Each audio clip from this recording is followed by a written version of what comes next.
Boa tarde, meus caros. Espero aí que todos tenham tido uma boa semana. Essa semana aqui teve uma volatilidade aí esperada de 132 pontos, né? E andou praticamente isso. Bom, enfim, uma semana que deu para sair positivo na análise semanal e a gente vai comentar sobre isso. Espero que vocês tenham ah, visto algumas oportunidades dentro dessas janelas que nós indicamos. Comentamos na segunda-feira sobre esse cenário, de primeiro da queda, né, depois dessa alta que poderia ser ativada na janela um e enfim, né. Então acho que deu para ter vários aprendizados durante essa semana e a gente vai comentar isso, a partir de agora. E demonstrar algumas possibilidades que poderiam ter sido executadas dentro da semana, e todo o contexto, né, que nos cercam diante de cada operação que a gente faz, de cada análise que a gente, coloca para vocês, e os complementos que, às vezes, são listados para vocês, como foi feito na segunda-feira, tá. Então, a partir de agora vou compartilhar a minha tela com vocês, para que a gente possa visualmente aí, ter uma clara visualização do que poderia ter sido feito durante essa semana, tá. Então vamos lá, deixa eu colocar aqui, hã, meu TradingView, para que a gente possa visualizar direito isso aqui.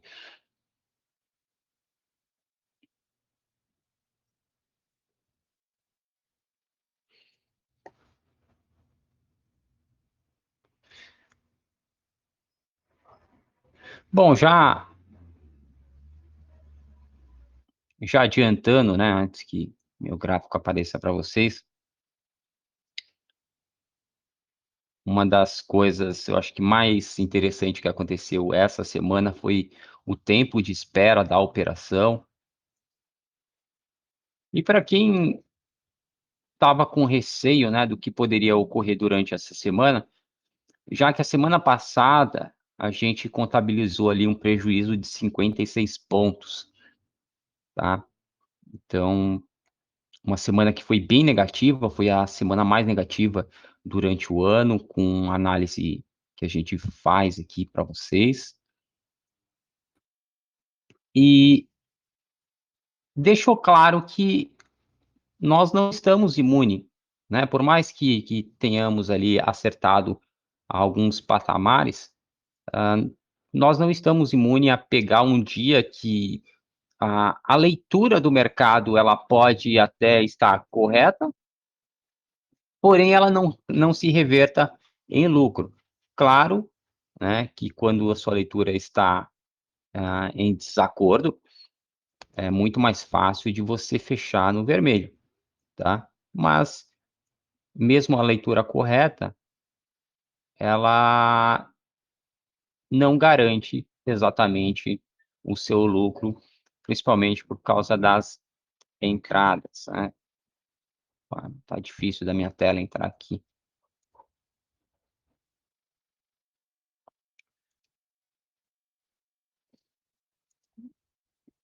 Então vamos lá, deixa eu acertar aqui minha tela.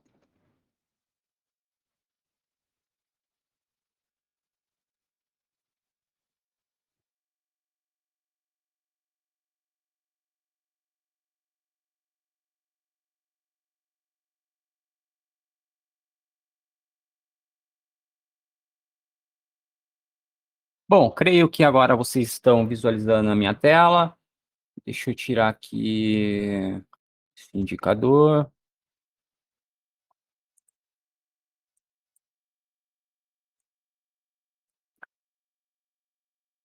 Bom, primeiro a gente vai aí para a janela principal, que era a janela número 1, tá?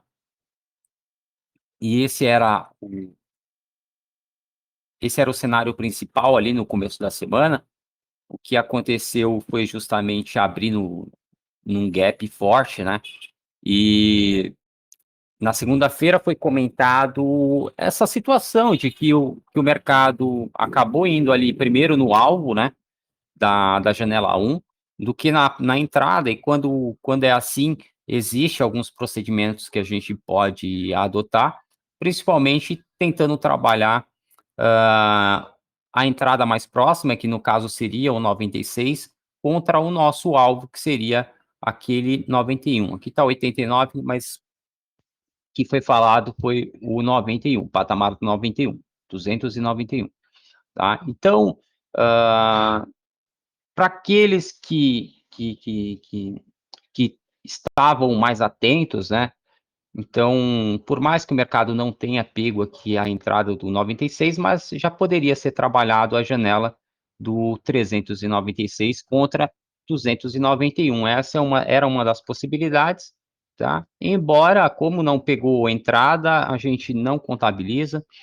Então, como sempre, aqui a gente vai ser bastante justo, ou o mais justo possível, dentro da contabilização de pontos, para que não possa passar um ar de subjetividade, onde a gente muda a nossa interpretação ao bel prazer, para simplesmente ficar positivo aqui para vocês. Não, não é isso que a gente quer, até porque não é nosso intuito passar esse tipo de interpretação, essa mudança de interpretação no meio do jogo, embora ela exista, mas aquilo que a gente fala é aquilo que a gente escreve, né? Então, é justamente isso que vocês viram, que foi plotado, né? O que foi plotado aqui é o que nós vamos contabilizar dentro do operacional, tá? Sempre lembrando, pessoal, aqui a gente trabalha com janela, tá?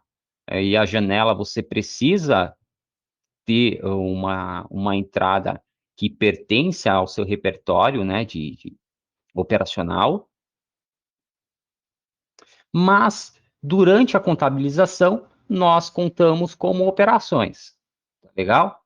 Então, para que isso fique bem claro. Então, até porque dentro de cada janela eu poderia citar milhares de operações que deram aqui, ou que foram feitas aqui dentro do projeto, mas isso daí não é o que deixa a leitura objetiva, tá?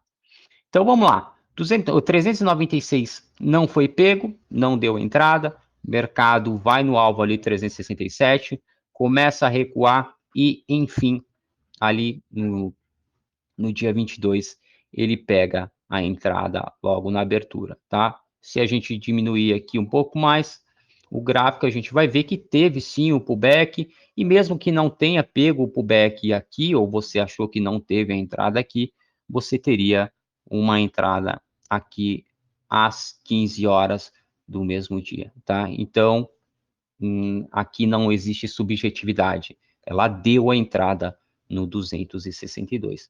Como o nosso stop era no 247, ou abaixo do 247, ele em nenhum momento foi acionado, logo, nós teríamos que ficar numa operação comprada, tá? Então, aqui, essa é a operação, eu poderia esticar ela aqui para ela ficar mais clara, né? Poderia. Bom, essa 2 aqui eu vou deixar, mas essa daqui seria a operação. Comprado no 262, o mercado teria que sair aqui numa parcial no 331, era o único ponto que a gente tinha parcial, então o mercado vai e volta novamente até o 63, então também não deu stop, e se tivesse saído se a gente tivesse sofrido um stop antes, não teria uma entrada, porque foi no 263, ok? Então, o que a gente vê aqui é justamente uma operação do 262 até 332 com a parcial no 332, tá? E logo, se o mercado perdesse também o 332, poderia ter uma zeragem integral, e geralmente é o jeito que a gente trabalha quando passa o ponto de parcial, tá? E nesse caso, nós teríamos aqui no 332 uma operação de 70 pontos. Então, lembrando, a semana passada nós estopamos com 56 pontos. Foram 4 operações de 14 pontos de stop para quem fez todas as operações possíveis naquela semana. Tá? Essa semana tivemos 70 pontos de, no mínimo, né? Teria zerado aqui integralmente o lote no 332. Então, seria uma operação de, no mínimo, 70 pontos. Tá? O que pagaria todo o prejuízo e ainda deixaria 14 pontos para frente entre essas 2 semanas. Tá? Lembrando, semana passada foi a semana que a gente mais sofreu, levando em conta a análise semanal, tá? Com 56 pontos. A semana que eu acho que, eu não lembro qual a semana, se eu não me engano, foi em junho, a gente teve uma semana com 16 pontos e uma com 10 pontos, se eu não me engano, em maio, de stop. Não tinha chegado nem perto, né, de 56 pontos, como foi na semana passada. E essa semana a operação ela era bem produtiva, tá? Ela tinha, a gente pode aqui olhar o ratio dela, então o ratio é de 6,5, né? Vamos arredondar aí, uma operação de 103 pontos, se alcançasse o 367, com stop aí de 16 pontos, que era o que a gente estava pagando nessa operação, então o risco-retorno aí de 6,5.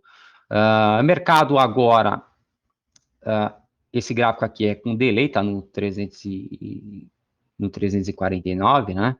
Então, deixa eu ver, o mercado tá exatamente no 349 aí, olhando o mercado em tempo real, tá? Então, está exatamente aqui no mesmo preço, a gente está aqui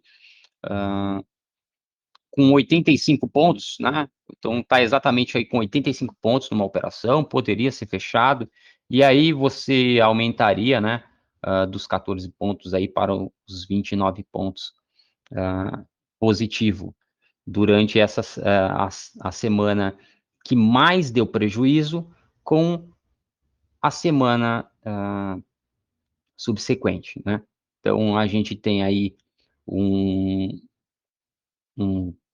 saldo positivo dentre essas 2 semanas. E aqui vem o fator interessante que eu sempre pego no pé de quem opera com a gente e o tipo de crença que nós tentamos passar para vocês.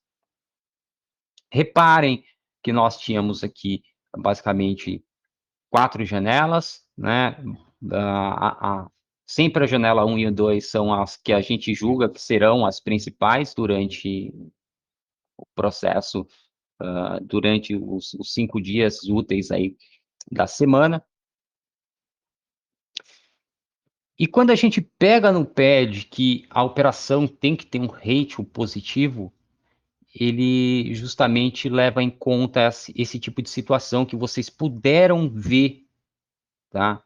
Puderam vivenciar, experimentar e acompanhar um operacional que tem um ratio positivo e que realmente teve uma semana onde alguns até se assustaram, tá?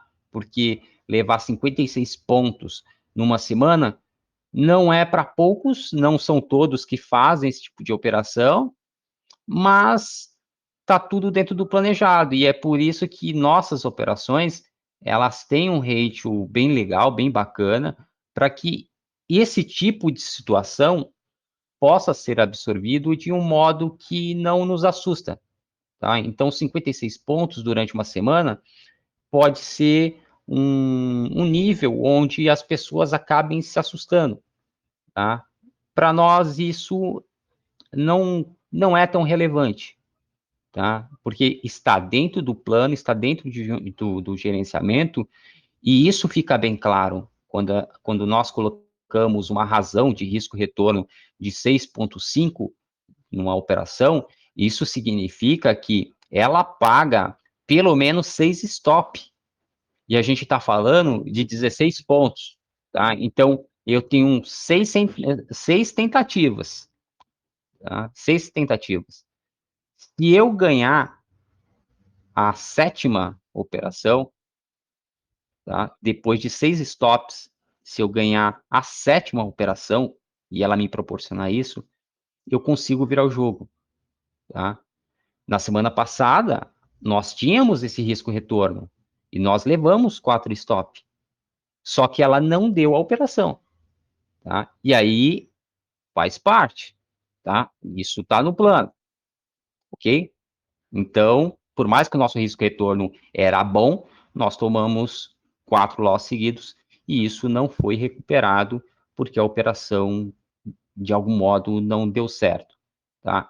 Nessa semana, o contrário, né? Ela, na primeira operação, demorou para andar, para dar certo, mas ela deu certo, tá? Então, ela pegou aquela parcial que pelo menos pagava totalmente o prejuízo e deixava para frente, né? E para quem conseguiu pegar essa operação e levar pelo menos até onde o mercado se encontra, até o 49, saiu aí com 85 pontos na operação, tá? Então, nesse momento, a gente teria que considerar o fechamento da operação, né? Não vamos esperar o 367, já que está na última hora de pregão, e pode acontecer de ir? Pode, né? Mas nesse momento a gente já está fazendo fechamento, então as operações deveriam ser encerradas. Então vamos considerar aí que a operação seja fechada nesse momento, né? Então não vai ser fechada na máxima do dia, mas será fechado aí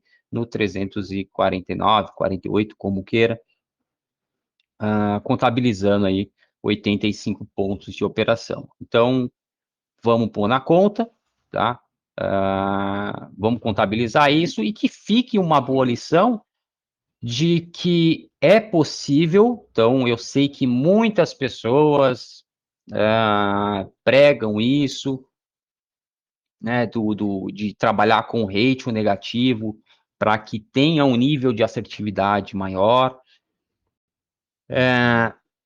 mas eles não fazem a conta do estresse e da situação mental, né, da saúde mental que o operador vai ter que viver durante anos, porque essa é a nossa vida, tá? Então, eu acho que todos querem viver isso para sempre, né? Então, muitos não fazem essa conta, né? E eu sempre dou um jeito de frisar esses fatores. A gente tem o capital financeiro, a gente tem o capital emocional, e o capital emocional é algo que não pode ser perdido, tá? E quando você põe esse jogo e você começa a perder, a chance de você recuperar é muito baixa, tá? Então tente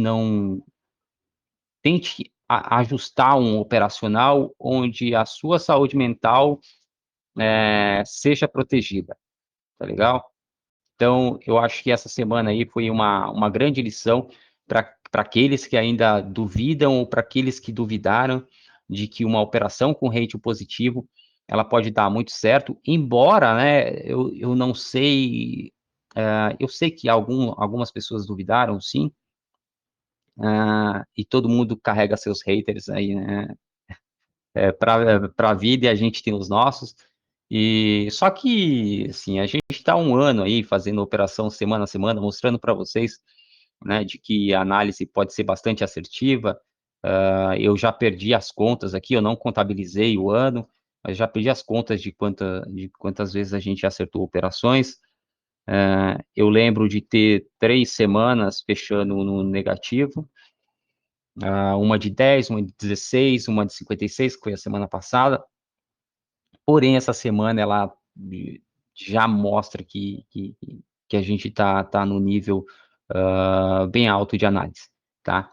E aí eu tenho que puxar a brasa para minha sardinha, porque realmente o que a gente faz aqui nesse ano, né, e principalmente escolhendo essas operações semanais, que é mostrar para vocês o quanto isso é plausível, o quanto isso é benéfico e o quanto isso é sólido, de modo que a gente apresentou o ano todo. E assim a gente vai levar o ano todo, né? Então, todas as semanas, aí, as 55 semanas do ano, nós vamos cumprir com essa análise semanal para que chegue realmente no final e vocês possam comprovar que nós mostramos a cara na questão analítica, tá? Então, lembrando que a gente não vai mostrar nós operando, esse não é o intuito.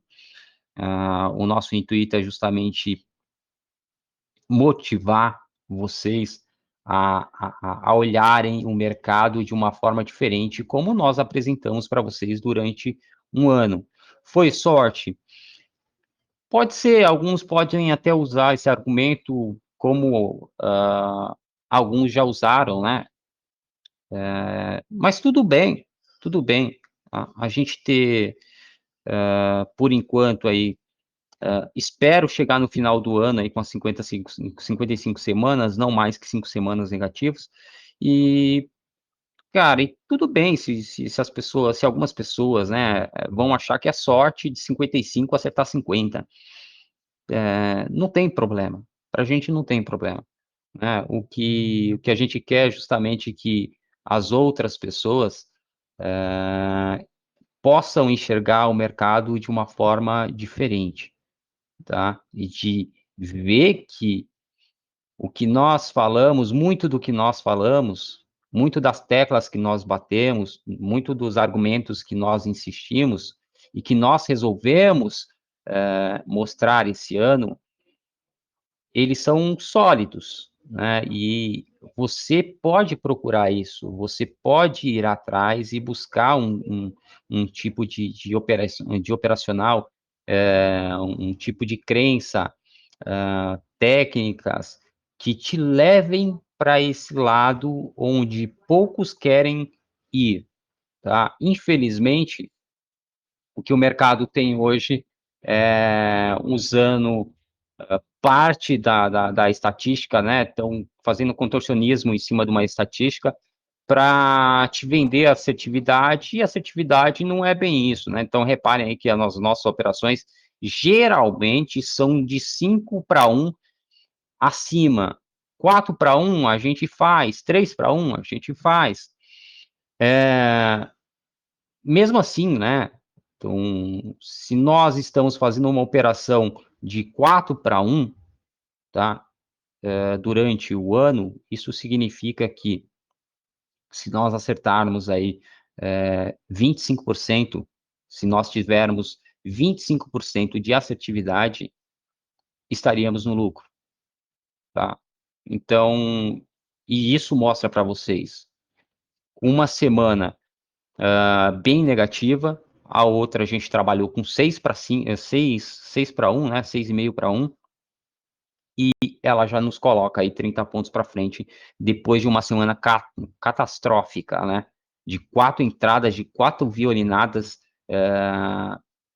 bem, eu, bem doída, né? Eu ia dizer injustas ali, porque alguns tipos de interpretações não nos deixariam entrar, mas enfim, né?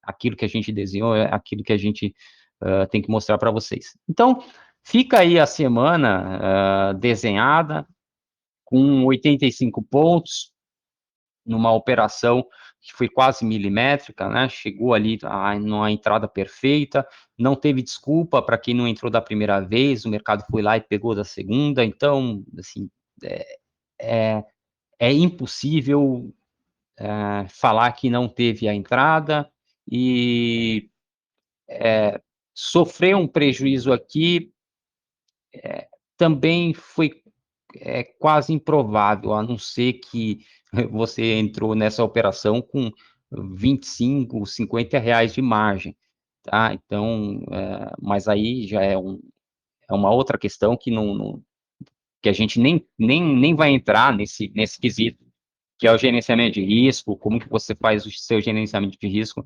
já que nós tentamos fazer as coisas aqui muito claras, muito objetivas, de forma que ela não tenha outro tipo de interpretação, né? Então, alguém dizer que essa análise dessa semana deu prejuízo, eu simplesmente vou lamentar pelo tipo de investidor que você é, porque você tem um problema grave, eu não sei exatamente qual, mas uma entrada no 62, onde você tenha saído no prejuízo essa semana, você tem um problema muito, muito grave, tá? Então, bom, foi isso, né? Essa foi a operação da semana, então a gente tirou aí quase meia hora, né, para falar dessa operação, e agora, acho que a gente pode falar de outros temas que vale falar, né? Então, a semana foi colocada aí como uma semana super, onde teria a famosa super quarta, a decisão aí lá do, dos juros, né? Da Selic, do Fed, então dos juros americano e dos juros brasileiro, quanto que seria pago aqui na Selic, enfim, foi colocado, a semana não se mostrou tão super assim quanto foi colocado nas manchetes. Agora tem esse grande problema aí, né, da Evergrande, e, esse assunto é um assunto que eu peguei aqui para falar com vocês, e ele é bastante interessante, tá? Eu vou dar basicamente só uma pincelada em cima desse assunto, é um assunto que a gente estuda bastante, tá? Que é como começam as crises, o que é um fator de crise. E a Evergrande é só a ponta de um iceberg. Então, vamos lá. O problema que se fala muito da Evergrande não é ela o problema, tá? Esse é um problema que a gente já vem notando faz tempo. Então, vamos lá. Dentre algumas teorias, né? Algumas premissas a gente carrega, tá? Com bastante cuidado quando nós olhamos todo o contexto da economia, seja ela interna ou externa, tá? Mas vamos falar de um modo bastante genérico, tá? Para quem não sabe, a Evergrande é uma incorporadora, né? Vamos dizer assim, vamos levar sempre o mais simples, não quero trazer o economês aqui para vocês, até porque não é minha forma de falar, de exemplificar, mas vamos dizer que ela é uma construtora, ok? Ela é uma construtora, ela está extremamente endividada, com 300 bilhões, e qual é o problema dela estar endividada? É justamente uma empresa, quando ela se endivida, ela deve a alguém, tá? E geralmente existe muitos fundos dentro desse cenário, até porque ela é uma empresa de capital aberto, né? Uma empresa chinesa, enfim. E se ela quebrar, muita gente quebra, tá? Muito fundo vai junto, muito fundo tem investimento nessa empresa e vai para o ralo, tá? Muitos bancos que fizeram empréstimo pode ir para o ralo. Então, o que as pessoas estão esperando agora, o que o mundo está esperando agora é o governo chinês salvar essa empresa, como vocês já viram muitas vezes acontecendo aqui no Brasil, tá? Principalmente quando se trata de empresas estatais, enfim, companhias aéreas que geralmente têm esse tipo de comportamento, de quase quebra, o governo vai lá e faz uma intervenção, tá? O problema da Evergrande é justamente isso, ela está prestes a quebrar e pode criar um efeito cascata. Tá? Vocês já me ouviram falar, né, do efeito cascada devido àquele engenheiro lá que ele esqueceu de comprar o leite para o filho dele, né? E no próximo dia aquilo se desencadeou de um modo devastador dentro da empresa dele, por causa de 1 litro de leite. Enfim, é justamente o exemplo que a gente consegue ver, tá, numa empresa. Então, o problema não é nem a empresa, 300 bilhões é absorvido, assim, num piscar de olhos pelo mundo, só que o problema é que ela é ponta de um iceberg, e aí a gente tem que voltar muito atrás, tá? A gente tem que voltar para 1998, quando as terras lá na China, elas passaram para uma privatização. Tá? Ou seja, até 1998, na China, as terras eram do Estado, né? Então, o povo não tinha direito a terras, não tinha direito aos imóveis, tá? Então, assim como é em Cuba hoje, você não é dono da sua casa, tá legal? E na China era assim, tá? Até 1998. O que acontece em 1998 é que o governo decide privatizar esse setor imobiliário, tá? E aí começa uma grande corrida para as pessoas comprarem casas, apartamentos, enfim, tá? É, e aí começa uma corrida imobiliária, e lá na China, tá? Então a gente está falando de um país onde ele tem um sistema híbrido, e a gente não vai entrar nesse quesito, né, do comunismo, capitalismo, a gente não vai entrar nisso, porque ficaria extenso e complicado pra caramba, tá, de explicar toda a linha do tempo, do que acontece, enfim, tá, mas lá, digamos que tudo era do Estado, passou a ser privatizado e as pessoas quiseram comprar. Bom, legal, tá, essa é a parte legal. E um fato da história, tá? E aí a gente tem que voltar um pouco mais para trás, tá? Então, o setor imobiliário, ele começa ali em 1998 na China, só que aí a gente tem que voltar para 1979, quando é implantado, né, a política de controle, né, do controle populacional, ali em 1979 na China, onde só podia ter um filho, enfim, tá? Aquela história que vocês já conhecem, tá? Bom, a ideia, então, na China, com controle populacional, claro que toda família prefere ter um homem, não uma mulher, tá? E isso é assim, é algo muito lógico, tá?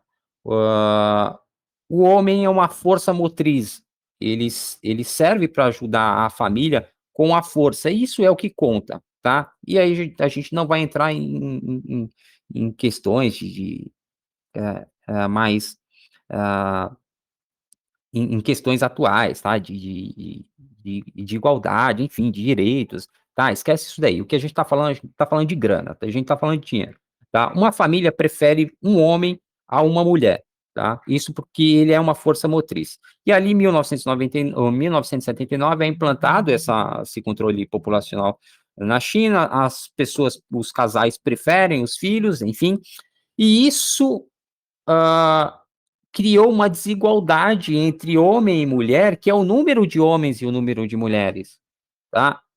E aí está um grande problema, porque isso vai se agravando, então hoje a população de homens é muito maior que o das mulheres, tá?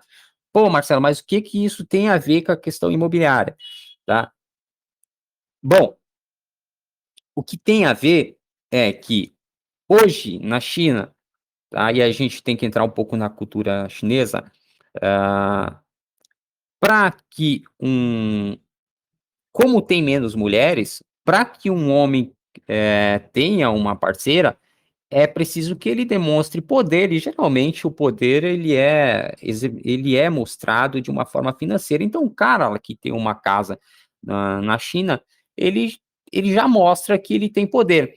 E lá na China, ela tem uma cultura mais tradicional, tá? Então, e é nisso que a gente tem que começar a se apegar, não na nossa cultura, mas na cultura deles, tá? Então, é claro que uma família chinesa, ela vai preferir que uma mulher case, né, ou se você é pai ou mãe, você prefere que sua filha case com alguém que já tenha casa, tá.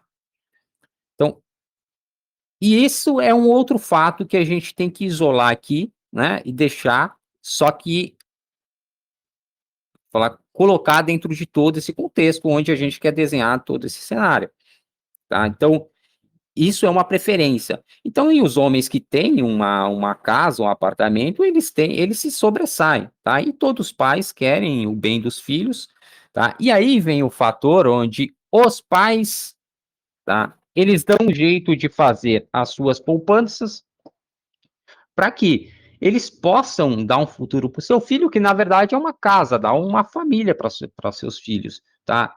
E isso a gente não está falando como regra, a gente está falando uma questão cultural dentro da sociedade chinesa, tá? E como que nasce uma das vertentes, um dos motivos para que a gente chegou para que a gente chegue nessa crise de hoje, tá? Então, as famílias começaram a adquirir imóveis, tá? Famílias tendo um imóvel, dois imóveis, três imóveis, e nem sempre habitando elas, para que seus filhos no futuro tenham uma possa ter uma família, possa ter uma chance de construir uma família, tá? E principalmente os homens, né? As mulheres geralmente vão casar com alguém que já tem casa, então as famílias não precisariam se preocupar por esse motivo, né? Então a gente está isolando esse motivo, tá? Então, isso é um dos fatores, e existe sim. Então, faz tempo que a gente vem ouvindo falar das cidades fantasmas na China, e isso faz muito tempo, tá? Eu ouço isso desde, eu acho que a primeira vez que eu vi foi na revista Época, isso, sei lá, em 1900 e, pô, 1999 não, mas 1999 a gente começou a assinar a Época, a revista Época, talvez ali em 2006, 2007, tá? Então eu tenha visto já sobre as cidades fantasmas na China.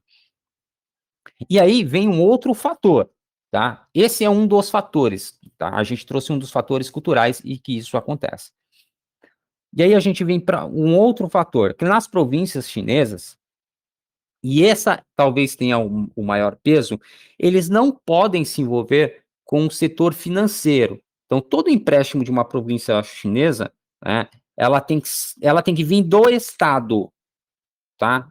Ela tem que vir do Estado, não pode vir não pode vir do lado privado, tá? Não pode vir do setor financeiro do país. Então, toda província, cara, ela vai ter que pegar empréstimos, enfim, falar todo o seu capital ali para investimento, tem que vir do Estado. E para isso, né, os estados, essas províncias, né, elas que foram a responsáveis em fazer essa distribuição, essas vendas das terras ali em 1998, tá? Então aquela historinha que a gente falou, era do estado, tá? Era do estado e o estado agora resolveu privatizar. Então começa aí as vendas e isso começa a fazer parte do PIB chinês, né? Crescer desenfreadamente, né? As vendas de terras, de apartamentos. E o que que acontece? Para que isso, para que as províncias tivessem maior poder de empréstimos, elas começaram a construir, né, apartamentos, cidades, fazer toda uma infraestrutura para que isso pudesse ser dado como garantia, tá? Né? Isso virasse um patrimônio da província e pudesse virar uma garantia para que o Estado pudesse emprestar ainda mais dinheiro. Então, imagine só, né? Vamos dar um exemplo de uma província que tem US$ 1 milhão, né? Para a gente poder desenhar isso. Então, uma província que tem US$ 1 milhão, né? Então, ela tem 1 milhão e tem os terrenos, que agora ela pode vender. Ao invés dela vender os terrenos, ela pega esse US$ 1 milhão e constrói um prédio. Claro que esse prédio vai valer muito mais que o terreno, tá? Então, Na hora que ele apresenta isso para o Estado, né, ele fala: olha, eu tenho aqui um patrimônio, lembra que era US$ 1 milhão, ele construiu lá um predinho, sei lá, vamos colocar 1 milhão aí por apartamento, tá? Ou por andar, tá? Então construiu ali um prédio de 10 andares e cada andar vale 1 milhão. Então, a partir de agora, ele tem 10 milhões de patrimônio, correto? 1 milhão ele construiu, ela transformou em 10. Então, o Estado vai lá e empresta 10 milhões para ele. Mesmo que ele não vendeu esses apartamentos, essa infraestrutura, tá? Então, reparem que 1 milhão virou 10 milhões. E o que que essa província vai fazer? Já que ele tinha 1 milhão, transformou em 10, ele vai pegar esses 10, tá? E ele vai tentar multiplicar novamente, ele vai tentar transformar em 100, tá? Então, agora ele pode construir 10 prédios de 10 andares, tá? E isso vai virar 100. Então, reparem que isso vai crescendo, tá? E isso vai criando uma bolha. E aí a gente entra num problema de Estado, né? Quando o Estado tenta mover a máquina econômica, isso vai dar um problema. Por quê? Ele até move, ele até dá uma tração, tá? Esse não é o problema de tracionar o negócio, né? Ali vai ter bastante trabalhadores, vai ter bastante usina de cimento, vai ter bastante empresas falar, extraindo minério de ferro para fazer toda a infraestrutura e usar ferro, aço, enfim, na construção civil, e vai dar trabalho, vai gerar emprego, e, pô, vai mover restaurantes por perto, e aquilo ali vai, nossa, vai crescendo, tá? E esse preço, e isso vai subindo, vai subindo. Só que reparem que o que aconteceu lá na China é que muito não se vendeu ou não se habitou, tá?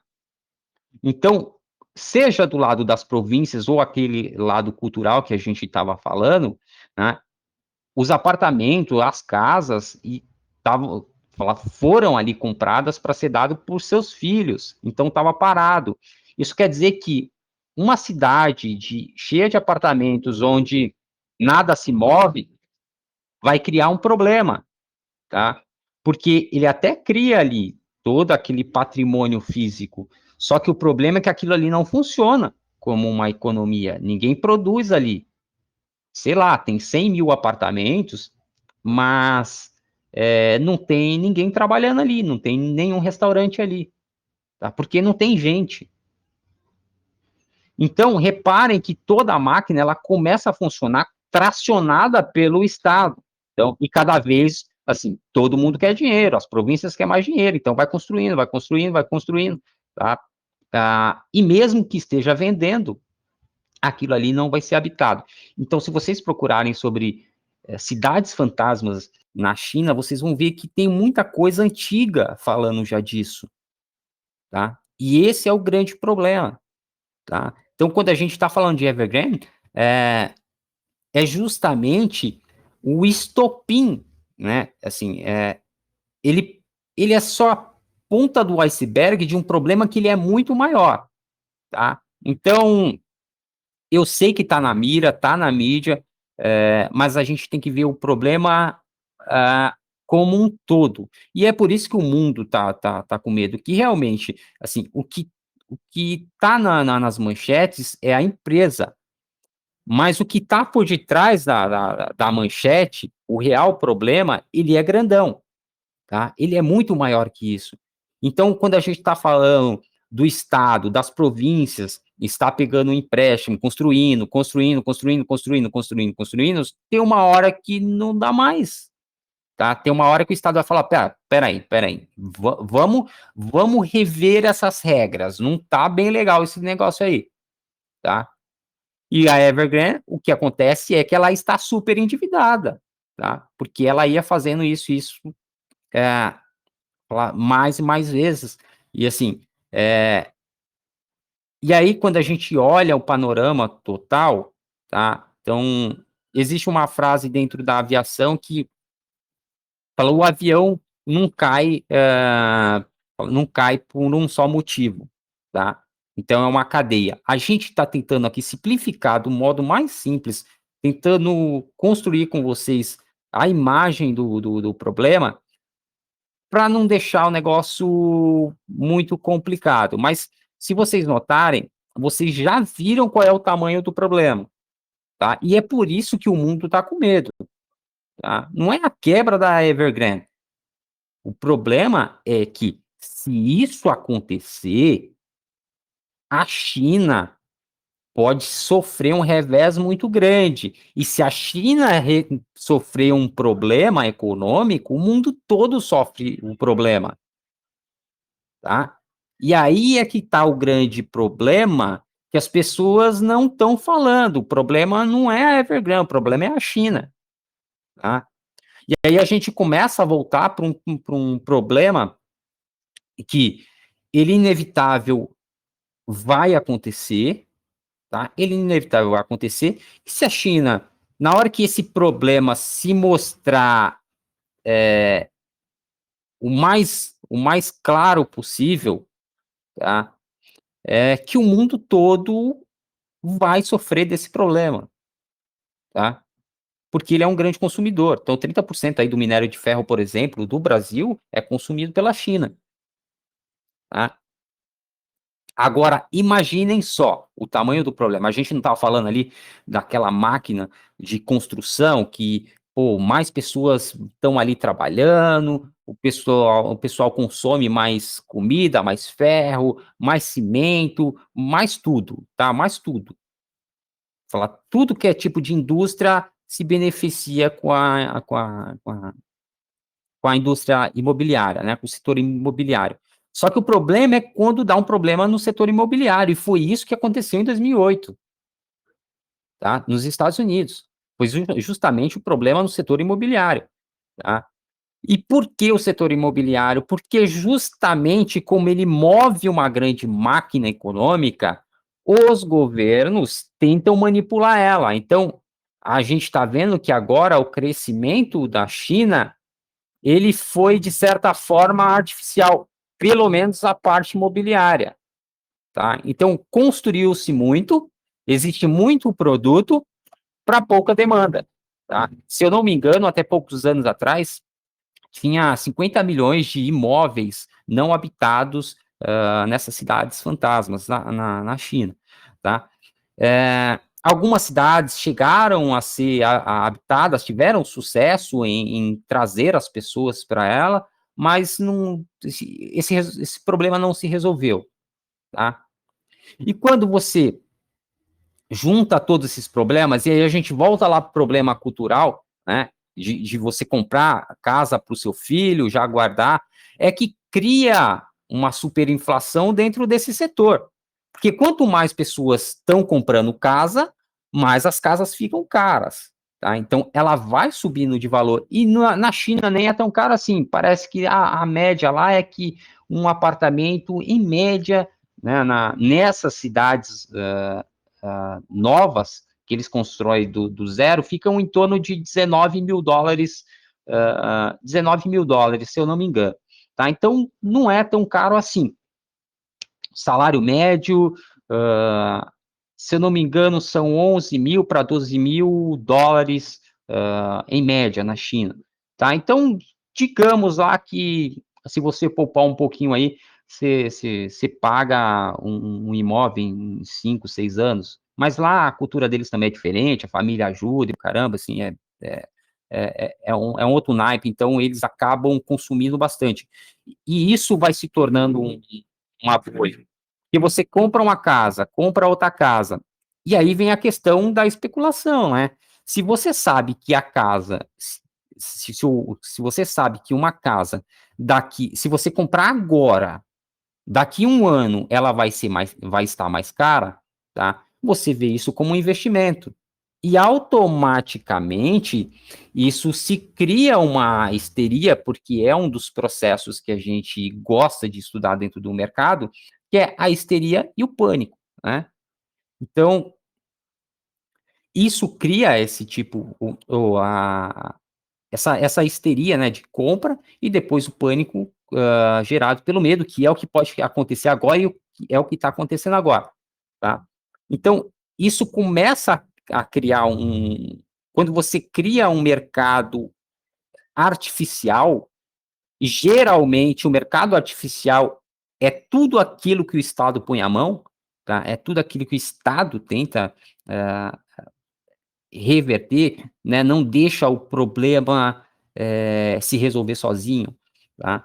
E foi isso que o mercado acabou fazendo, tá? Que o Estado acabou fazendo.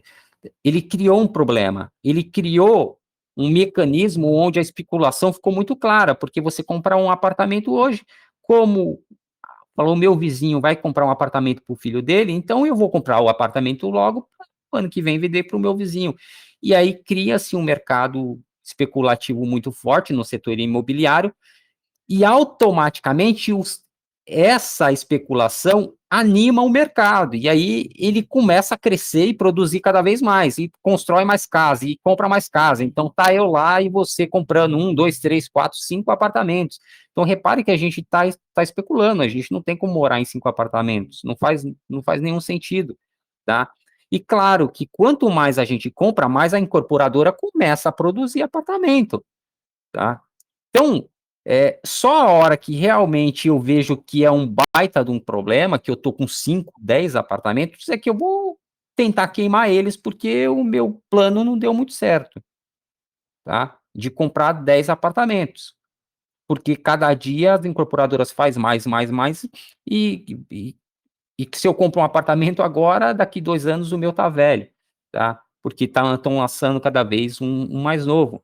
Então, isso cria um movimento de alta, que ele é artificial, porque não tem demanda dos apartamentos. E aí é que se cria a cidade fantasma. Então, esse não é um problema de agora, esse é um problema antigo. Ele está sendo visível agora, tá? E a gente pode ver isso numa forma gráfica, tá? Então, deixa eu pegar aqui para vocês entenderem mais do que a gente está falando, né? Então, toda essa teoria, todo esse imbróglio que a gente está falando, a gente pode ver no gráfico, tá? Deixa eu colocar aqui em dias, um gráfico diário. Hum.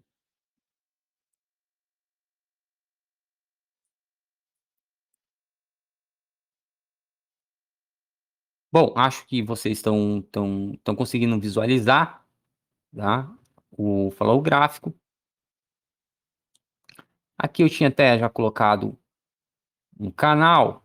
Deixa eu tirar ele aqui. Então vamos lá. O que a gente está falando é desse fenômeno, tá, pessoal? Olha só como que vinham as ações dessa empresa. Então a gente pode voltar muito tempo aqui, tá?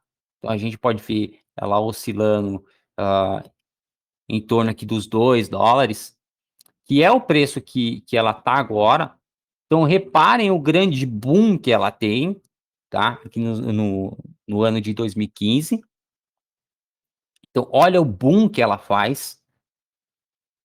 Então, e aí, como eu falei para vocês, eu dei 2 exemplos, mas não é só isso, tá? Eu só dei os exemplos que são reais para a gente conseguir ilustrar o problema, tá? Mas isso não acontece por um só motivo, tá? Só que reparem, o grande crescimento que vai ter ali em 2015 e 2016, né, principalmente ali 2015, é,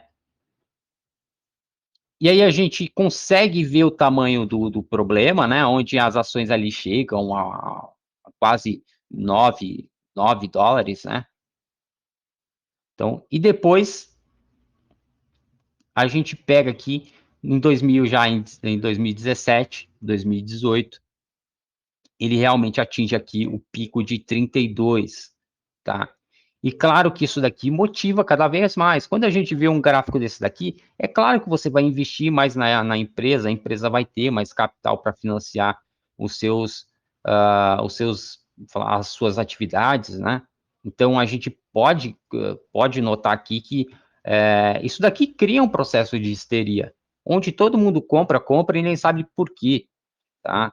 Então, e aí é que nascem os problemas, é justamente nessas grandes altas, tá? Às vezes ela não faz muito sentido.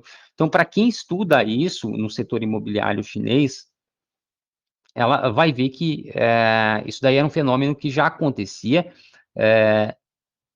existia, né, a expectativa de que todas essas empresas, todas essas cidades fossem ocupadas e se criasse ali um polo industrial ali próximo, né? E tem esse problema também, porque quando você cria uma cidade artificial, você não pode só criar a cidade, né? As pessoas não vão estar ali só para morar, você tem que criar toda uma infraestrutura, toda, trazer as indústrias para que as pessoas realmente achem algum sentido para morar ali. E é por isso que a gente vê poucas pessoas aqui no interior, né? Se a gente olhar para o nosso país, no interior do nosso país, tem menos pessoas. Nas grandes metrópoles é abarrotado de gente, porque existe o benefício do emprego, da indústria, enfim, né? Todo o polo financeiro, né? Tudo que está ligado à indústria, à produção, ela vai estar aqui nas grandes metrópoles. Tá? E é por isso que as pessoas se amontoam dentro de uma cidade como São Paulo, por exemplo, tá? E aí tem um grande problema, não adianta você ali no pegar uma cidadezinha do interior onde tem fazenda e simplesmente construir uma porrada de prédio, tá? Você pode vender a 50 mil reais, mas e aí, por que que a pessoa vai para lá, tá? Então, geralmente, aí você vai criar num tom mais especulativo, que é, pô, beleza, eu vou comprar ali o meu apartamento por 50 mil reais, nos Cafundé do Judas, e, assim, quando tiver supermercado, hospital, estrada, posto de saúde, sei lá, escola, trem, aí eu vou para lá, tá? E você já pensa que, pô, se eu comprar agora, quando chegar tudo isso, né? Chegar aeroporto, sei lá, estrada de ferro, enfim, aquilo ali vai se valorizar, aquilo ali vai virar 300, 400, 1 milhão de reais. É por isso que você vai comprar 50 mil, tá? E claro que a empresa que vai fazer isso vai vender tão rápido que vai estimular ela a fazer ainda mais, e fazer ainda mais, e fazer ainda mais. É claro que isso vai criar emprego, vai criar alguns pequenos serviços ali, outras empresas vão crescer através desse movimento, né? As empresas férreas, as empresas de cimento, enfim, tudo ligado à construção civil, vai gostar desse movimento, né? E isso vai se expandir. Só que as pessoas querem mesmo aqueles imóveis, elas têm necessidade, né? Acho que essa é a palavra mais, mais, mais justa para esse contexto. As pessoas têm necessidade daquilo, tá? Então, às vezes não, tá? E na maior parte, não. E foi isso que aconteceu, tá? Um dos motivos é justamente isso, e a gente pode ver esse evento acontecendo no ano aqui de 2007. Depois o mercado começa a absorver isso, né? E a gente pode ver aqui o gráfico descendente desse movimento acontecendo, e quando chega aqui próximo de 2018, aqui não tem mais chance, aqui a tendência já é muito baixista mesmo, aqui não teria muita chance, né, do mercado reverter essa posição. E agora se a gente colocar aqui, né, tentar olhar graficamente como que isso, hã, como que isso se apresenta, né, principalmente aí para quem é price action, enfim, gosta de trabalhar com linhas, canais. Então a gente pode ver que o mercado criou ali uma situação de queda, né, hã, ela ficou muito clara por muito tempo, então a gente vem carregando isso aí desde 2017, 2018 ali ela se consolida como uma tendência baixista, ela vem fazendo esse movimento como símbolo, né, usando a Evergrande. Então, a gente pode ver isso se repetindo, não saindo disso, não mudando a tendência, E agora o mercado voltando aos patamares antigos. Então, repare aí que a gente teve ali um pico nos 32 dólares e meio e o mercado agora já batendo os 2,36. Qual é o problema agora? É que se o governo chinês não interferir nisso, tá? A empresa vai quebrar, não tem jeito. Tá? Ela vai quebrar e ela vai arrastar um monte de gente. É um problema ela quebrar? Não. A solução é ela quebrar. Então, e aqui agora a gente entra a gente entra num conflito bastante, eu diria, humanista, ético, enfim, que é uma das coisas onde o capitalismo mostra para a gente que isso tem que acontecer, isso vai acontecer, e isso é bom que aconteça, tá? O melhor remédio, o melhor remédio é essa empresa quebrar. O melhor remédio é essa empresa quebrar. Só que eu acho que ela não quebra, né? Porque o governo vai tentar interferir. Reparem que o governo ele vai tentar deixar isso de uma forma novamente artificial. Então, que é dar um jeito de ajustar isso daqui, pessoal. Eu não sei se fazendo empréstimo, assim, as manobras oficiais, eu não sei, eu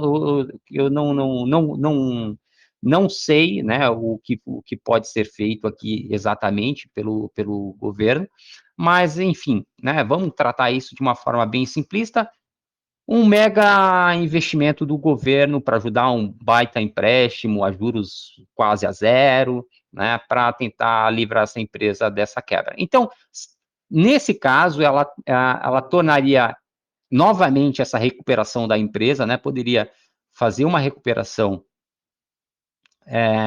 de forma artificial, o governo interferindo, faz um movimento artificial e a economia ela começa a se animar, tá? E a gente já falou lá que os 300 bilhões é fichinha para o mercado absorver isso. Só que aí é que tá, pessoal. O problema não é o dinheiro, o problema é o fenômeno, é o evento, tá? Então a gente fala de histeria, tá? Do mesmo jeito que a gente falou de histeria, do mesmo jeito que a gente falou de histeria, a gente também pode falar de pânico, tá? Então, não que o mercado já não esteja, mas a gente está falando de pânico. E se isso acontecer, aí, meus amigos, não é só com a Evergrande que vai acontecer, tá? Isso é no mundo. Isso se torna um problemaço, tá? Porque aqui é um evento emocional, tá? E aí é que está o problema. Tá? O problema não é o dinheiro, o problema é emocional. Então, lembra que nós falamos da questão do financeiro e do emocional lá no começo, falando das operações da semana, do risco-retorno, enfim, tá? A gente está falando de um evento também que acontece nas massas, tá? E essa é a beleza da psicologia das massas quando a gente aplica ao mercado, né? Quando a gente vê que as pessoas não são humanas com H maiúsculos, tá? Então, as pessoas, elas são humanas, mas elas são animais, e isso a gente não tira, né? Esse instinto animal a gente não tira. O medo, a histeria, o pânico. Então, isso tá na gente, tá? E é assim que o mercado funciona. Na expectativa, a gente entra num processo de histeria positiva, de que tudo vai dar certo. Quando a gente entra no pânico, tá? A gente perde a racionalidade e todo esse medo se transforma em algo irracional. E aí vem o grande problema, tá? Quando a gente está olhando de uma forma irracional, nós olhamos o preço e não olhamos o valor das coisas, tá? E quando nós perdemos a referência do que é preço e do que é valor e tudo se torna a mesma coisa, normalmente o preço vai muito além do valor, né? Então, ela cai muito abaixo do que vale. E quando a gente olha nessa perspectiva, o que a gente olha dentro de uma crise, tá? não é o problema, a gente vê a solução, tá? Então, claro que a Evergrande a gente não vai comprar, tá? Até porque o mercado chinês eu jamais entraria para operar lá. Mas isso reverberando no nosso IBOV, com certeza seria uma baita oportunidade. E aquela crise que a gente já estava falando, de 23 e 24, nós estamos falando de uma crise que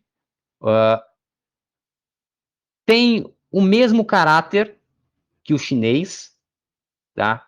Mas isso já é um sistema interno nosso, onde toda crise no Brasil nós damos um jeito de maquiar, de intervir, do Estado intervir. Então, quando a gente fala lá do auxílio emergencial, tá? Existe a questão humanitária, tá? Onde as pessoas acham que é ético fazer esse tipo de ajuda, e a gente também existe a questão do fator financeiro, olhar para o país. Então, o auxílio emergencial foi bom? Se você olhar pelo lado humanitário, foi. Se você olhar pelo lado financeiro, foi péssimo, tá? Porque aí a gente tem um problema de longo prazo, né? Essa conta alguém tem que pagar, tá? Então, a bolha lá da China, tá? Aquelas casas que construíram que ninguém quer, alguém tem que pagar, tá? Alguém tem que pagar. A mesma coisa quando a gente está falando de auxílio emergencial aqui no Brasil, alguém recebeu, alguém vai ter que pagar, e a gente já está pagando. A grande inflação do mundo, tá? Ela não é devido ao nada, tá? Isso é uma conta que a gente está pagando. Todo mundo parou sua economia, tá? Você tem que pagar. Tem um custo. Parar uma fábrica, vamos tratar a economia como uma fábrica, tem um custo. E você tem que pagar. E como você vai pagar isso? Como que você vai manter toda a máquina pública funcionando? Os impostos continuam a mesma coisa, ou maiores, né? A arrecadação, por outro lado, ela iria cair por causa do consumo dos serviços, que foram menos utilizados, tá? Mas o governo precisa arrecadar, tá? E automaticamente ele vai inflar isso daí, tá? Ele vai dar um jeito de captar isso através dos impostos. Então, o Estado não dá nada, pessoal, tá? Para quem acha aí, que acredita ainda que o Estado dá alguma coisa, não, nada do Estado é gratuito, né? Então, tudo ele te cobra, e é por meio dos impostos, tá? E uma das coisas que o mercado, que o governo aqui fez, e sempre faz em todas as crises, é justamente isso, distribuir dinheiro, né? Então, aí te livra lá 2008 ali deu se eu não me engano, o IPI em automóveis, depois liberou na linha branca, né, toda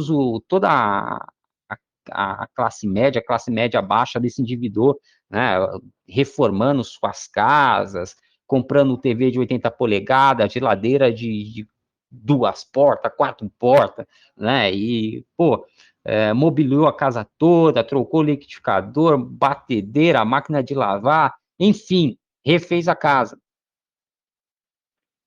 Só que com a desculpa de que você estava reaquecendo a economia. Só que é aquilo, o Estado, ele tem um custo fixo, e ele vai pegar esse dinheiro de volta de você de algum jeito, tá? E aí não adianta imprimir dinheiro.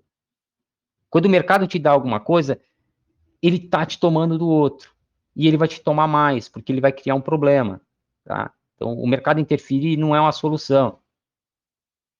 Então, no Brasil, a gente tem esse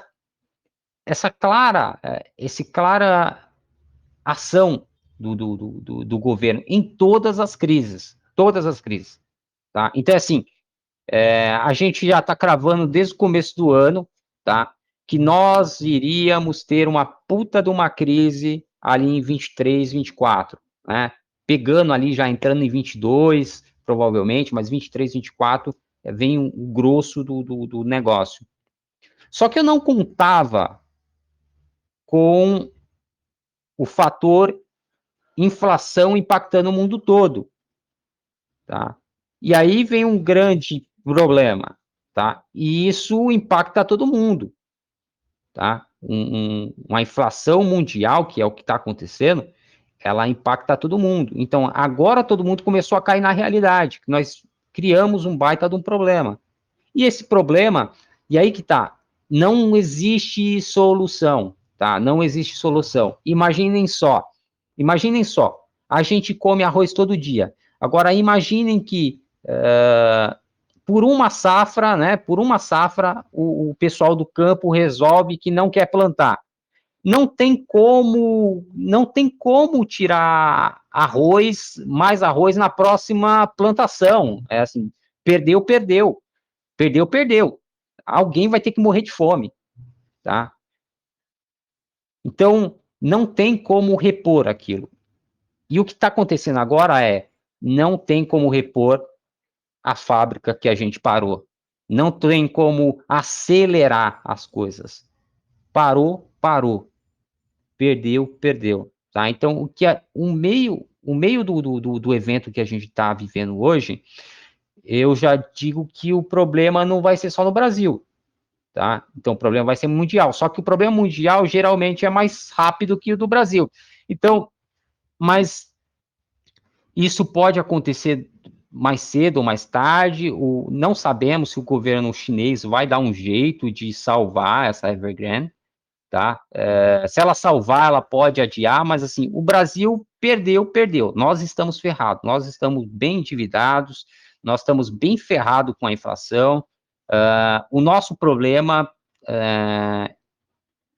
eu continuo com a opinião de que nós teremos uma super depressão aqui no ano de 23, 24, tá? Começando ali em 22, tá?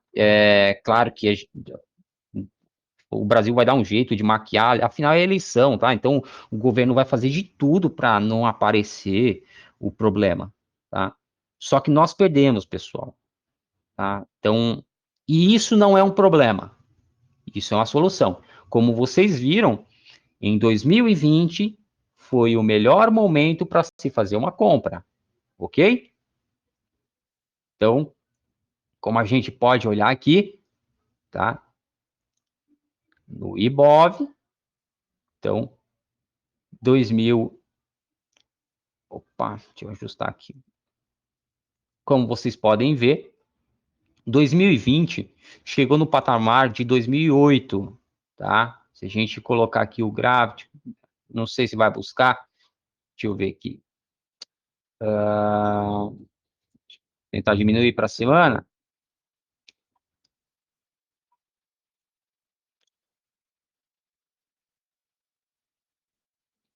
Então, aqui em 2008, tá? 2005, 2008 aqui.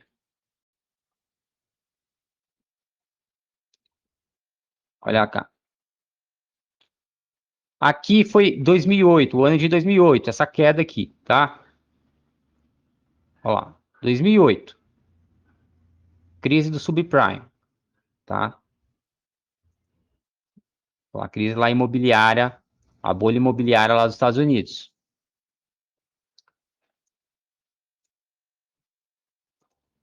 Aqui a gente tem a pandemia, março, tá ok? Então reparem que nós chegamos aqui ao patamar de 2008. Foi o melhor ponto de compra, foi a melhor oportunidade que nós tivemos, tá? Para quem queria comprar. E isso novamente pode acontecer. Então, de antemão, aviso para vocês que provavelmente nós teremos isso daqui em 23. Eu não sei se antes, se acontecer antes, melhor. Mas nós podemos ter em 23, 24. Então, o que cabe a nós? Nos preparar, porque a bolsa será muito boa. E a gente também tem um histórico de que uma grande queda, tá? Quando ela é rápida assim, ela se recupera em menos de um ano, ou até em um ano no máximo. Tá? Então, a grande crise ali de 2008, quando chegou aqui em 2009, ela já tinha se recuperado. Então, quem pegou ali e saiu comprando em 2008, em 2009, estava super bem comprado. Tá? Então, ali com uma. Para quem, né, pô, não sei se você iria adivinhar onde seria o fundo, mas se você pegou ali o fundo, você teve ali uma rentabilização de 136%, tá? A mesma coisa aqui, se a gente colocar aqui 2020 para 2021, 114% de valorização, tá? Então, o que a gente está desenhando nesse momento também pode ser uma crise mundial, lembrando que 2008 foi uma crise mundial, tá? Então, a gente pode estar no começo de uma crise mundial, e isso não é ruim. Para a gente que é investidor, isso não é ruim, tá? Então, a gente quer ver esses movimentos mais fortes, sim, tá? A questão é estar preparado para isso.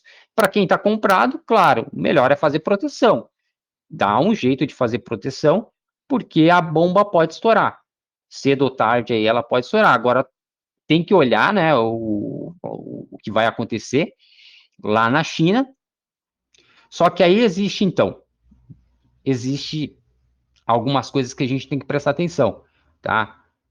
Mesmo que o governo chinês faça faça uma um, faça um movimento de ajuda para a Evergrande, esse problema ele não se soluciona, tá?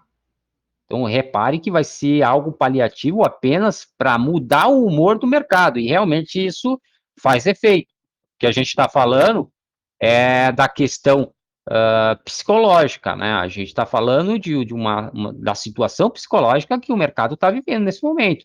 Nesse momento está todo mundo desesperado, porque a bomba pode estourar. E reparem que as ações lá estão em 2,36. Então, está perto do fim. Em zero quebra, tá? E pelo que se tem notícias, cara, a empresa já anunciou que se ela não tiver ajuda, ela vai dar calote em todo mundo. Ela não vai pagar, tá? Ela não vai pagar. Então, a gente pode ver até alguns dados aqui fundamentalistas. Eu não sou um especialista nisso, tá? Para olhar dados fundamentalistas de uma empresa,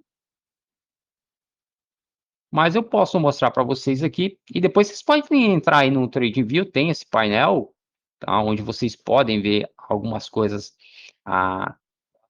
falar alguns dados, né, sobre essa empresa, e aqui a gente pode ver claramente, né, a margem de lucro aqui, que é a linha laranja, despencando, tá, a receita da empresa em azul, esse verdinho é o lucro líquido, e cada vez aqui diminuindo, tem até alguns históricos ainda mais, deixa eu ver aqui sobre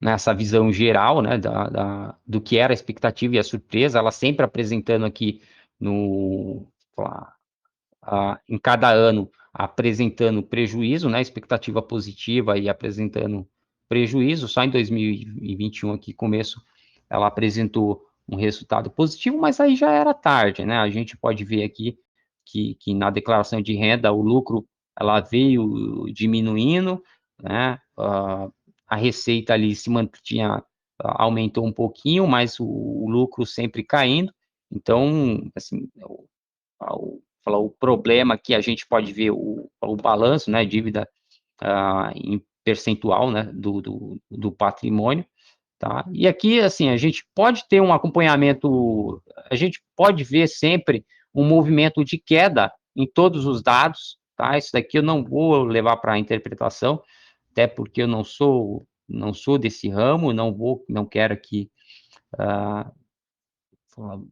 extrapolar, né, o que eu entendo de mercado, mas aqui a gente pode ver bem claro, principalmente a parte do financiamento, margem de lucro, financiamento, enfim, tudo caindo, né, o mercado que ficou bastante ruim para essa empresa que ela veio apresentando durante os últimos anos.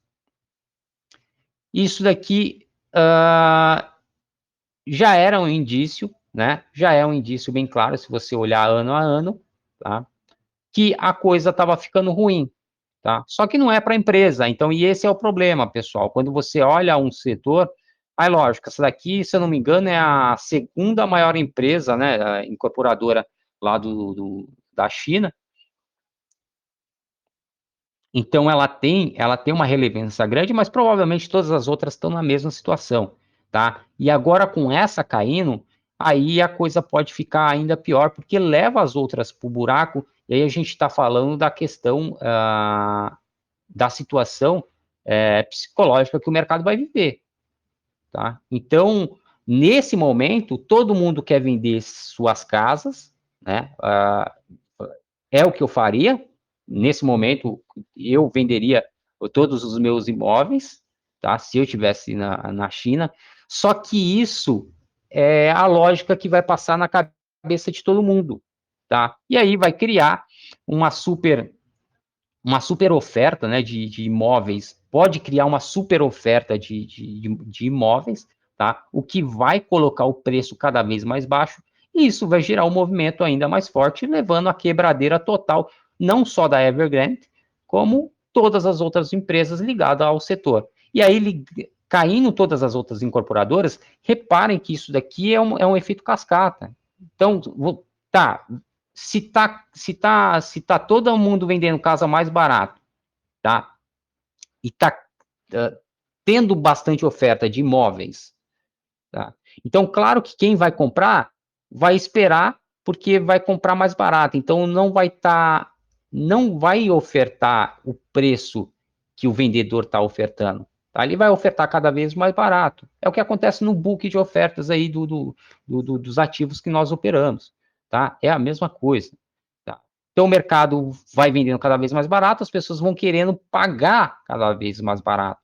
Só que isso vai criar um problema nas empresas que sustentam o setor, tá? Então, a fábrica de cimento não vai mais vender, porque, pô, tá vendendo casa a rodo, né? As casas estão cada vez mais baratas. Na verdade, elas não estão vendendo, elas estão sendo apenas ofertadas, tá? E aí vai criar o problema, o setor de minério, né? Não vai fazer mais sentido produzir, por exemplo, ferro, aço, né? Porque o setor não vai consumir. Com isso vem o desemprego, porque se estão vendendo muita casa, quem é que vai construir casa? E se não constrói casa, para que pedreiro? Para que pintor? Para que encanador? Para que eletricista? Tá? Então, para que gesseiro? Reparem que o problema ele começa a se tornar muito grande, e isso foi o que aconteceu em 2008, tá? Então, isso é o efeito cascata que acaba acontecendo, isso é normal, é como começa uma crise. Geralmente, tem que achar o boi de piranha, né? O boi de piranha, nesse caso, é essa empresa, tá? Só que o problema não é esse, o problema é muito mais profundo que isso, tá? E geralmente quem causa esse tipo de problema é o governo, é o Estado, tá? Então, aqui ficou uma leitura muito rasa dessa situação, tá? Mas só para que vocês entendam já que estão falando tanto dessa empresa. Só que eu até ironizei esses dias nos stories lá do Instagram, né? Então agora tudo é culpa dessa Evergrande, tá? Só que nós temos a predisposição de achar um culpado para as coisas, de colocar uma carga emocional nas coisas, para que isso vire uma causa. Então, toda a queda a partir de agora na Bolsa de Valores, ela será causada pela Evergrande, pelo menos nas manchetes. Tá? Então, todos os problemas econômicos será com responsabilidade da China devido à Evergrande. Então, se o governo chinês não salvar essa empresa, as coisas podem se complicar bastante, tá? No mundo todo, só que esse não é o motivo, tá? Esse é só a ponta do iceberg da China. Ela teria um impacto no Brasil, sim, teria impacto, porque impacta a economia chinesa, e automaticamente é o nosso maior parceiro comercial, então impacta, sim, o Brasil, mas eu não diria que esse é o motivo, tá? A coisa é muito mais grave do que isso.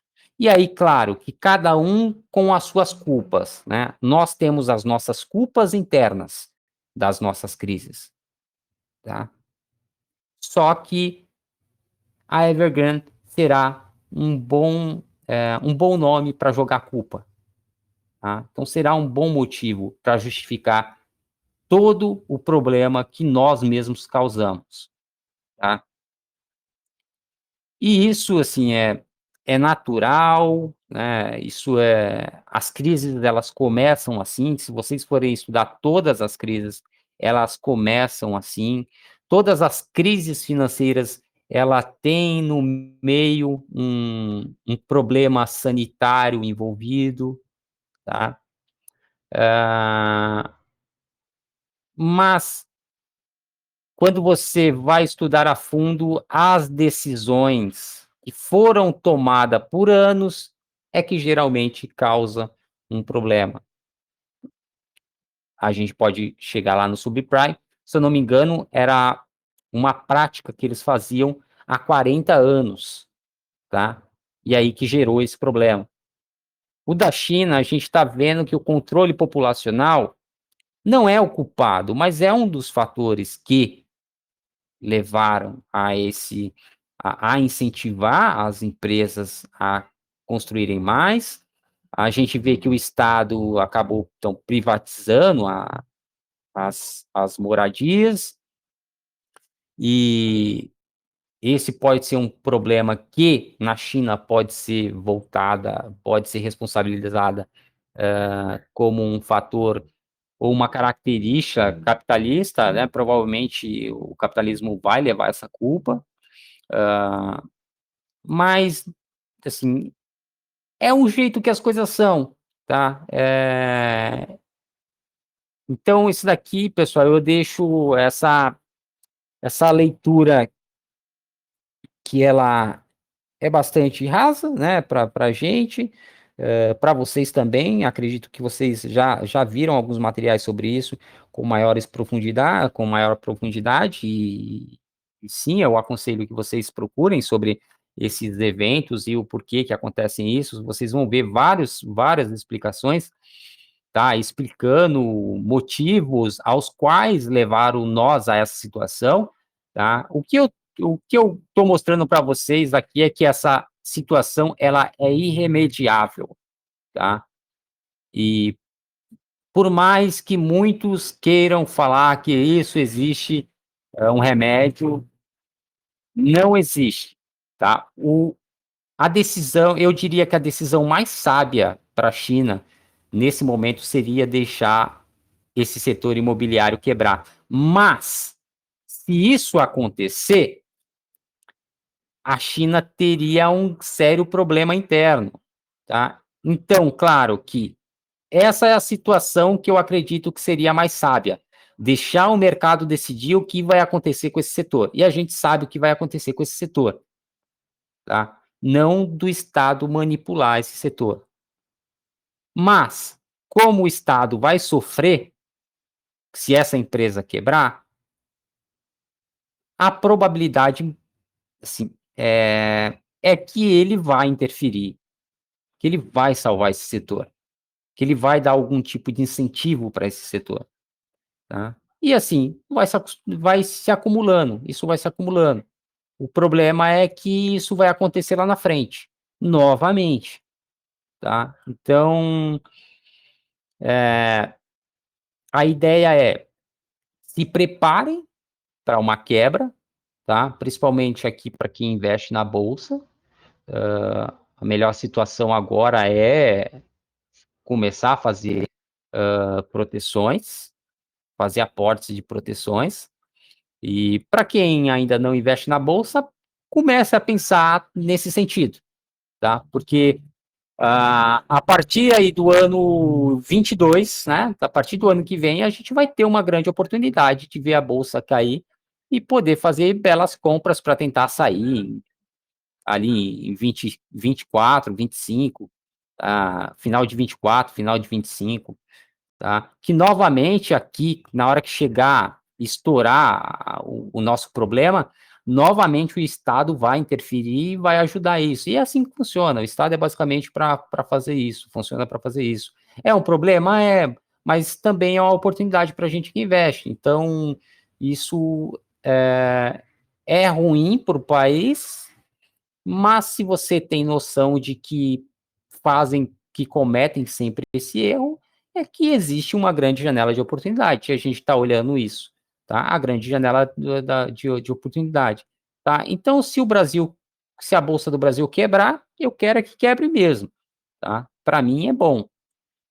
Infelizmente, o país é ruim, mas, como já dissemos, nós estamos numa selva, e numa selva salve-se quem puder, tá? Então, essa é a ideia de olhar para o mercado de um modo bem egoísta, tá? Mas é assim que o mercado funciona. Se vocês forem olhar para o coletivismo, pelo lado coletivista, é um pouquinho mais complicado achar que o Brasil vai melhorar de uma hora para outra, ou deveria melhorar com todas as medidas, com todos os políticos, sistema que a gente tem, econômico, político, enfim, né? Então, seria uma utopia acreditar nisso, tá? O que a gente tem que olhar é justamente que o sistema existe muita falha, e as falhas causam oportunidade. E é aí que a gente está olhando nesse sentido, tá? Então, na bolsa, você tem que ser abutre mesmo e esperar que isso aconteça. E se você quer comprar, você quer comprar mais baixo mesmo. Então, de um modo ou de outro, isso teria que acontecer, e isso acontece ah, nos últimos anos, né, nos últimos ciclos. Eu tenho mapeado aqui o ciclo de Kitting, tá? Não vou explicar isso, mas eu tenho mapeado isso, tá? E aí eu posso mostrar para vocês alguns ciclos onde foi possível ver alguns movimentos desses de oportunidades, algumas janelas de oportunidades dentro dos ciclos de alta. Deixa eu ver aqui se é no mini índice, não sei se é no mini índice. Caramba.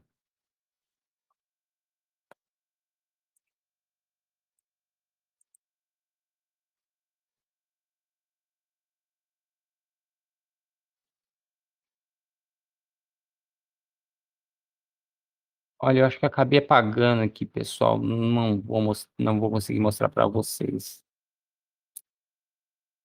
Olha, eu tinha um estudo aqui, mas eu não vou conseguir mostrar para vocês. Em outra oportunidade aqui eu posso mostrar para vocês ciclo de kit, mas assim, basicamente de 4 em 4 anos a gente tem um movimento de alta forte, tá? Eu não vou ter aqui para mostrar para vocês, cara, infelizmente, tá? Mas é bom que vocês saibam aí que existe esse tipo de movimento, tá? Então, aqui, o que a gente está olhando aqui, esse movimento do Ibov, é um movimento que ele pode acontecer, né? Ele pode, nesse momento, ele pode vir aqui, deixa eu ver, em 22, ó lá, quer ver? Ó, vamos dar já um número para vocês aqui, ó, 22. Se ele perder aqui os 97 mil no ano de 22, ali em março. Então, aí o bicho pega, tá? Aí a gente entra num ciclo onde o mercado, sim, pode fazer uma queda, pode fazer uma quebra e pode voltar, sim, ao patamar dos 62 mil. Cara, se voltasse aqui no patamar dos 62 mil, seria uma puta de uma maravilha, tá? 51 mil, 50 mil, tá? Essa seria uma baita de uma oportunidade. Provavelmente o mercado recuperaria isso daqui em um ano, tá? E aí a gente está falando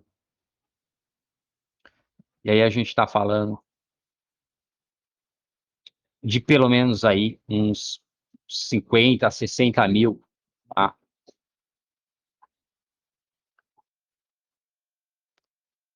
Então, quem sabe aí até uns 80 mil pontos, tá? E aí a gente está falando de uns 140, 150%, tá?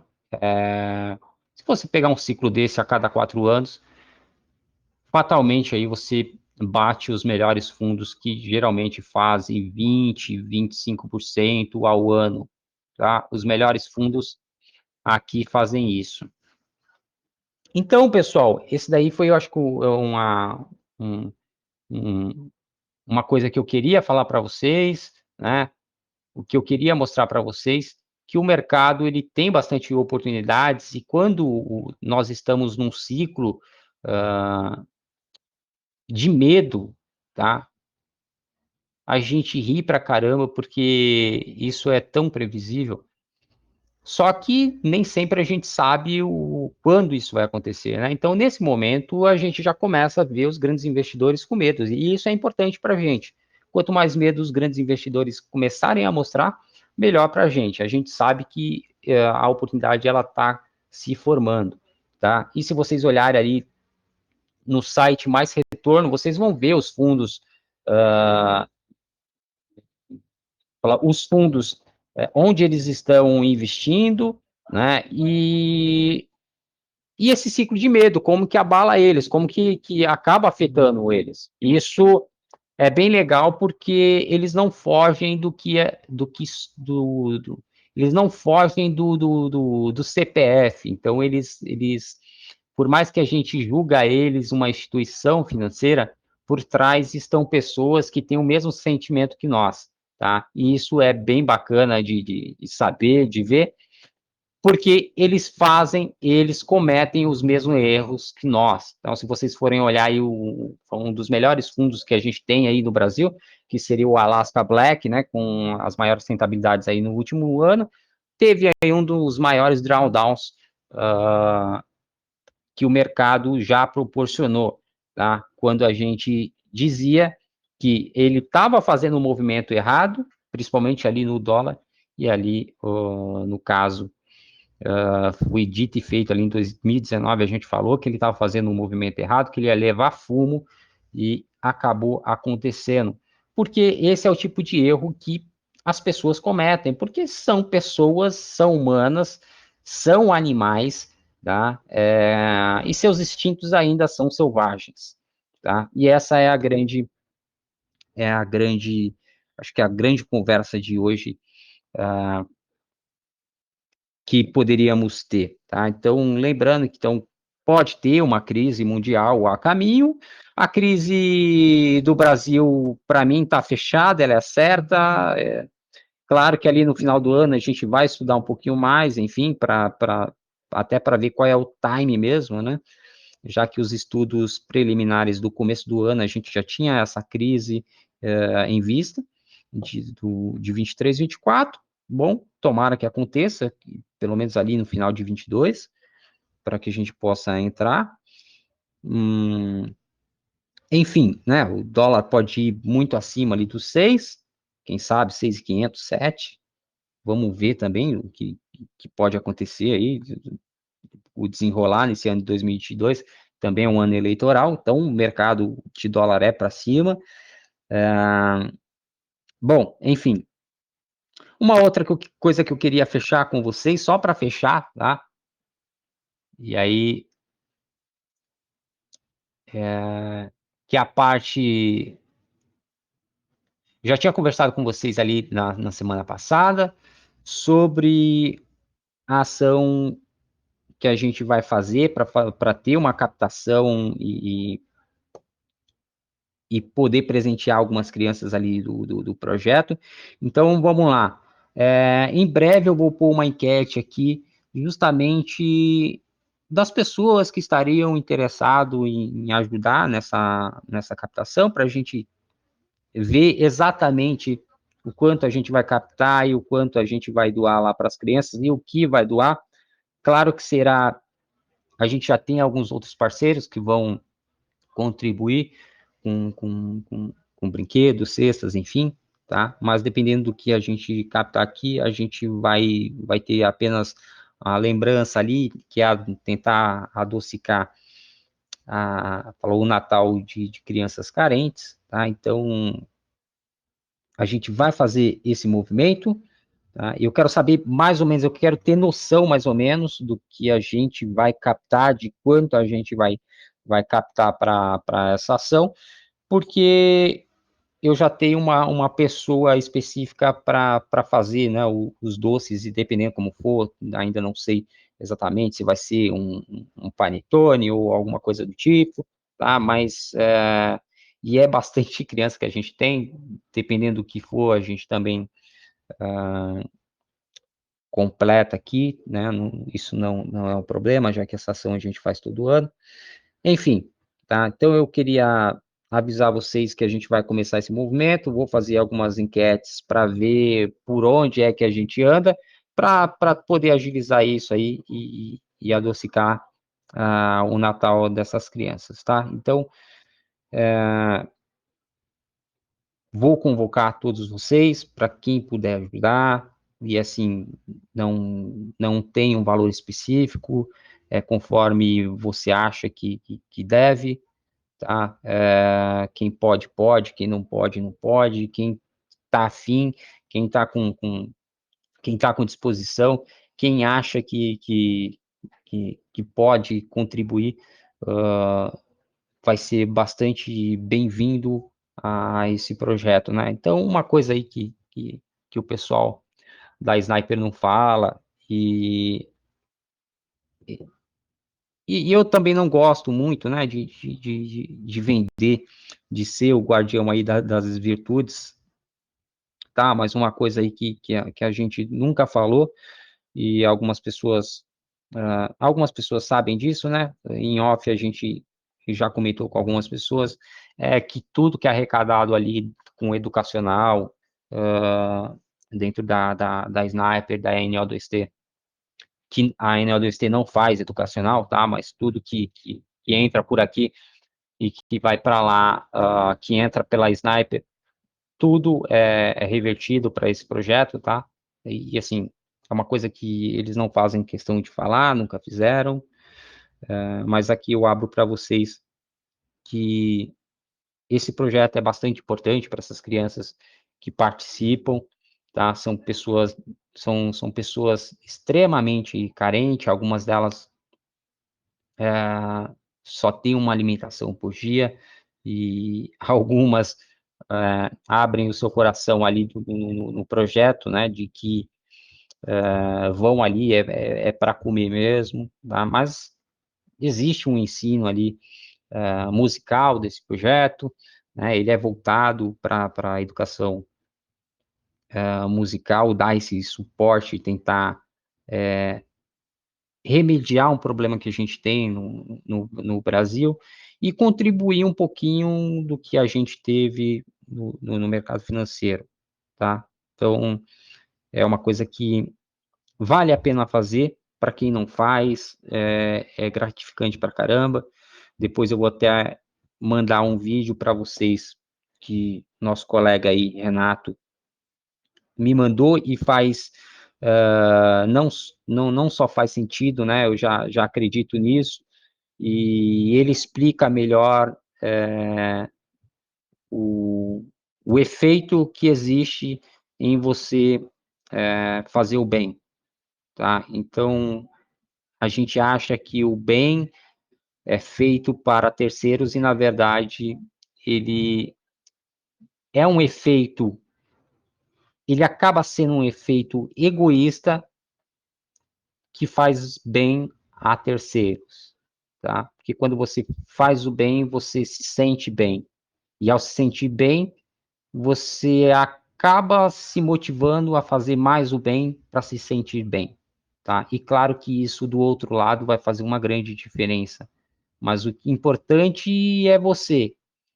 E, e eu sempre acreditei nessa questão, né, do indivíduo, de você fazer as coisas voltadas para a sua satisfação pessoal, tá? Porque isso também gera uma satisfação em uma terceira pessoa, mas não é importante, tá? Para você. O importante é que aquilo ali se torna um vício para você em fazer o bem, aquilo ali se torna um vício para outra pessoa em fazer aquilo ali também, né? E isso acaba se tornando um viral, né? De que fazer o bem se torna uma coisa gostosa, tá?